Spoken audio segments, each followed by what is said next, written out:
और कितनी बलि देनी होगी? बस एक आखिरी क्रिया और बची है, उसके बाद तुम दोनों हमेशा के लिए जवान हो जाओगे। मानी रईस हीराचंद और उनकी पत्नी सुजाता की चमचमाती महंगी कार बंगाल की एक पुरानी बस्ती की सुनसान गली में एक बेरौनक से पुराने मकान के बाहर आकर रुकती है। सुजाता, ये तुम मुझे किस जगह लेकर आई हो?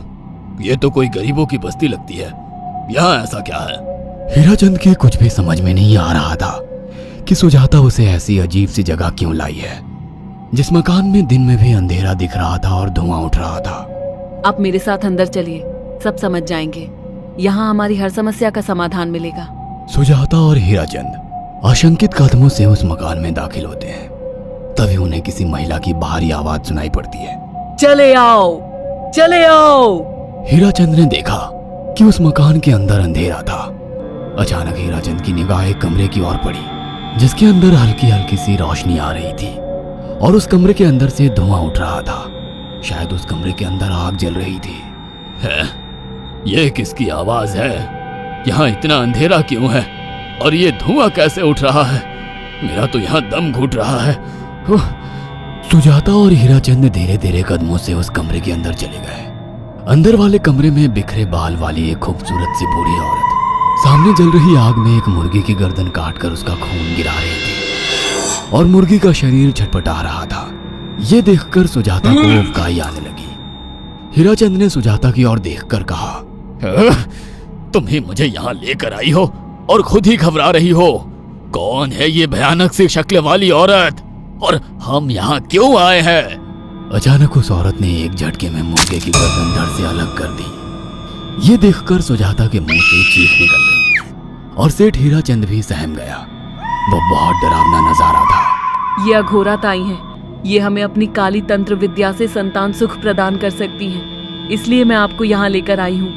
कैसी बात करती हो? जहाँ बड़े से बड़े डॉक्टर सफल नहीं हुए, वहाँ ये मामूली औरत क्या कर लेगी? हीराचंद की बात सुनकर अघोरी ताई ने गुस्से से हीराचंद की ओर देखकर कहा, नादान हीराचंद, काली विद्या में इतनी शक्ति है कि मरे को भी जिंदा कर दे। संतान पैदा कराना कौन सा मुश्किल है? तुम्हें मेरा नाम कैसे पता? क्या तुम सच में हमें संतान सुख दिला सकती हो? तुम जितनी दौलत मांगोगी मिल जाएगी, अगर ये संभव है तो। संतान का नाम सुनते ही हीराचंद की आंखों में चमक आ गई। वह संतान के लिए कुछ भी कर सकता था। तुम लोगों को मुझे एक नवजात शिशु लाकर देना होगा।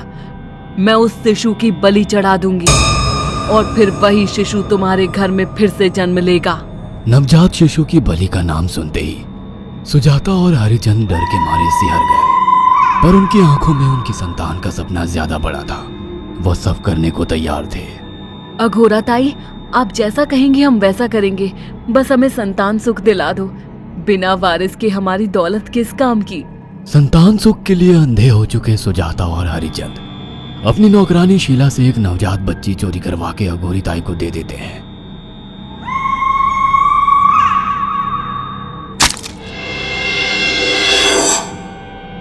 उस शिशु की बलि से सुजाता गर्भवती हो जाती है। देखा आपने अघोरा की तंत्र शक्ति, मुझे उस पर पूरा भरोसा था।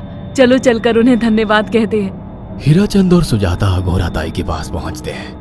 वो दोनों बहुत खुश थे और अघोरा पर उन्हें अंधविश्वास हो गया था।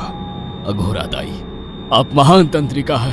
आपने वो चमत्कार कर दिखाया जो बड़े बड़े डॉक्टर नहीं कर सके। ये काली विद्या है बेटा। अगर तुम दोनों चाहो तो मैं इस विद्या से तुम दोनों को हमेशा के लिए जवान बना सकती हूँ। क्या सच में ऐसा संभव है? हाँ बिल्कुल, पर इसके लिए तुम्हें जवान लड़के और लड़कियों की बलि चढ़ानी होगी। तुम उन्हें यहाँ तक लाओ, बाकी मैं देख लूंगी। जवान रहने की लालच में अंधे सुजाता और हरिचंद एक अनाथ आश्रमों से हर रोज एक लड़की या लड़के को गोद लेने के बहाने अघोरी के पास बलि चढ़ाने ले जाने लगे। और एक दिन अघोरी ताई ने हीराचंद और सुजाता से इंसानी मांस खाने को कहा। पूरी तरह से इंसान से हैवान बन चुके अब वो दोनों इंसानी मांस खाने के लिए तैयार भी हो गए। ये गर्म खून और मांस खाकर तुम लोगों की उम्र भी बढ़ जाएगी। खाओ इसे। हाँ, सच में ये इंसानी मांस बड़ा स्वादिष्ट है। अघोरा ने अपनी बातों में फंसाकर सुजाता और हरिचंद को नरभक्षी बना दिया था। वो तीनों हर दिन बलि चढ़ाकर खून पीकर मांस खाने लगे। नौकरानी शीला भी नए शिकार लाने में उनकी मदद करती थी, मगर एक दिन शीला को शिकार नहीं मिला।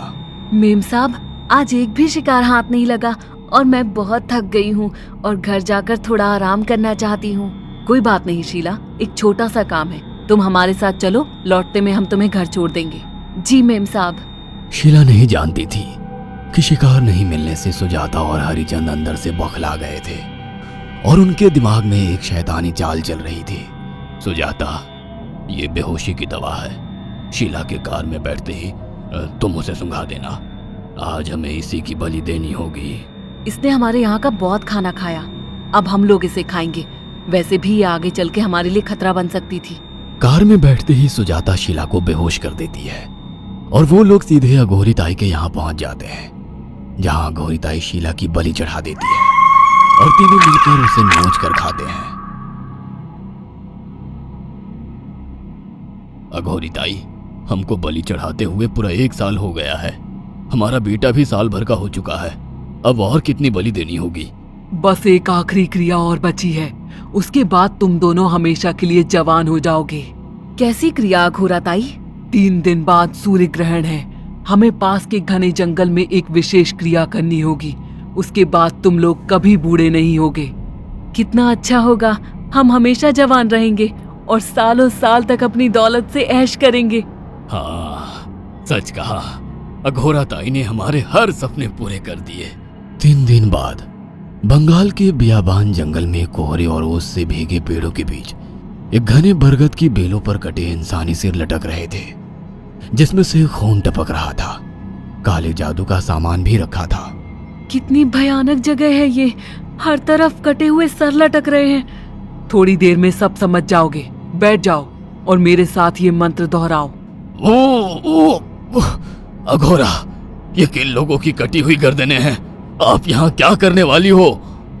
हीराचंद की बात सुनकर अघोरा जोर जोर से हंसने लगी और उसने एक शैतानी हंसी हंसते हुए हीराचंद की ओर देखकर कहा,